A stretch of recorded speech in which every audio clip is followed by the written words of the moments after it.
I stopped eating meat when I was 15. I remember seeing some footage online about an industrial chicken production plant, and I launched into all this online research on the topic. And what I found astounded me, and it changed me profoundly. So one day I stormed home and I declared to my family, in what was probably a very dramatic scene, that I would never eat meat again. And I was met with an eye roll and a shrug. And I remember being so irritated because at the time, I wanted a reaction. I wanted a chance to defend the cause and to help people understand that eating meat was exploiting our relationship with animals and with the planet. I wanted to be an activist. And I think my parents just thought it was a phase that would pass. My name is Melissa Radu. I'm the Venue Sustainability Manager for Explore Edmonton, and I've been advocating for plant-based diets for 17 years. Plant-based or plant-rich eating patterns focus on foods primarily from plants. It doesn't mean that you're necessarily a vegetarian or a vegan, or that you never eat meat or dairy. It simply means that in a normal day, you get the majority of your calories from plant sources. So a great example I give is a portobello mushroom burger. Maybe you even have some mayo on the bun or a piece of cheese, but the majority of the substance on the plate comes from plants. Well, my interest in plant-based eating didn't originate with the efforts to create more environmental justice. It was throughout the course of my life that I started to understand how detrimental meat production is to the planet. The sheer space needed for livestock, billions of gallons of water needed in production, methane that's released into our atmosphere, and hormones that are toxic to our soil and to our marine ecosystems.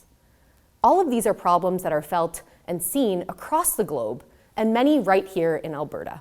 Meat production accounts for 18 to 25% of global greenhouse gas emissions. And now we're living in the decade of the climate emergency. More people are feeling prolonged anxiety related to our impact on the environment, and many people feel helpless to do anything about it. More now than ever, we need real-world solutions that average people can latch onto.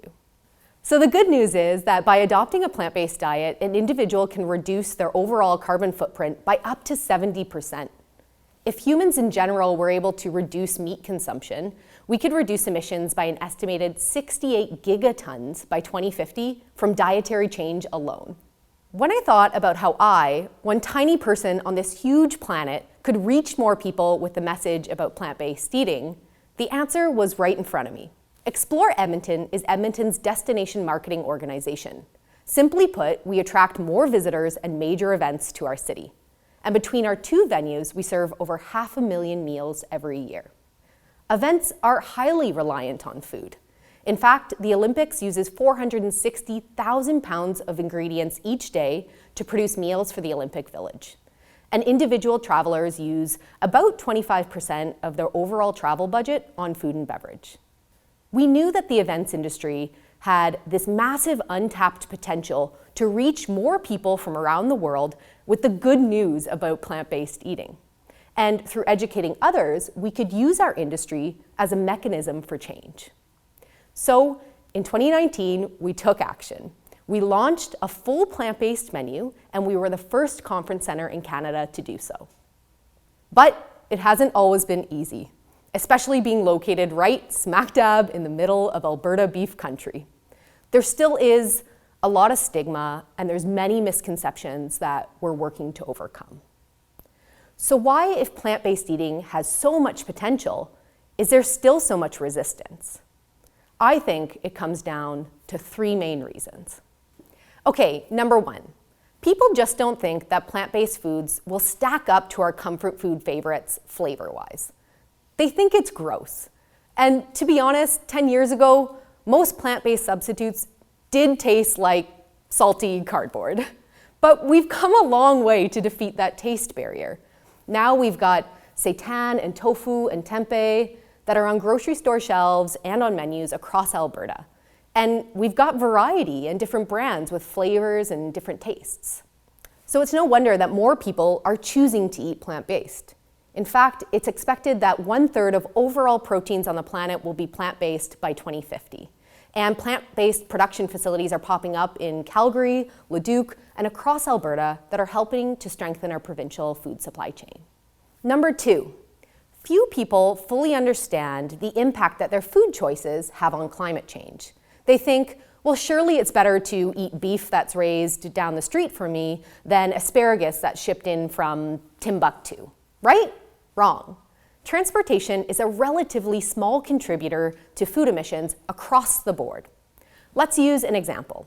We'll take 1 kilogram of Canadian beef. We'll even say that your neighbor raised it, so there's 0 transportation emissions at all, versus 1 kilogram of avocado that's air freighted in from Argentina. While the Argentinian avocado's food footprint is 600 times that of a local avocado, it's still only half the supply chain emissions of your neighbor's beef. Now, I'm not saying that buying local isn't important. Of course it is. What I am saying is that it's up to all of us to fully understand the consequences of all of our decisions around diet. Number 3, as consumers, we're used to being told that we can't get the nutrients that we need unless we eat meat or dairy. If you remember back in the day, the milk ads that milk does the body good and eating meat will help you grow big and strong. But it's simply not true. Research shows that diets that are rich in dairy can be the cause of serious problems like asthma, intolerances, and even hormonal problems. And eating too much meat can increase your risk of heart disease and diabetes. The World Health Organization says the average adult needs 50 grams of protein a day, which can be easily achieved by eating entirely plants. Well, can you guess how much protein the average Canadian adult eats? 90 grams, nearly twice as much as we actually need. So why is it that when we get a plate with just vegetables on it, that we automatically think that something is missing?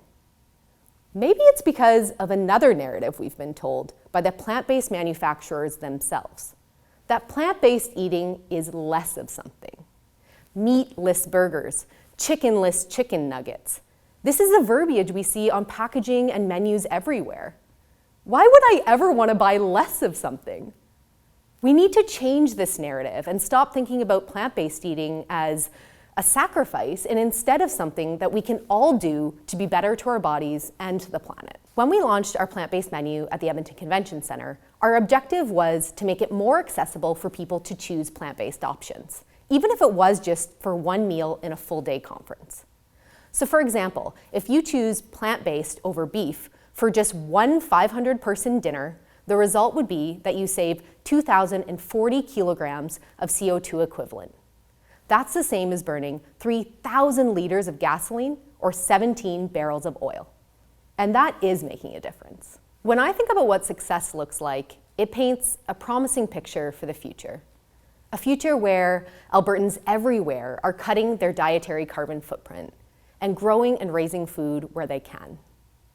Where secret family recipes that celebrate vegetables are passed down from grandparents to parents to their children. Where the Alberta plant-based production industry is thriving and using the bounty of grains and oats and barley that are grown on Alberta farms. I picture tables at restaurants and galas and award dinners that are filled with bright, vibrant, plant-based masterpieces that finally showcase vegetables in the way that they deserve. I envision sitting at a sporting event or a concert, and in the stands, I'm surrounded with people who are eating the plant-based version of their favorite stadium snack food. But most of all, I envision an Alberta and an events industry that is resilient to climate change, that protects biodiversity, and that safeguards our relationship with all animals. And yeah, if we can do that, it'll have been worth the wait. Thanks very much for listening.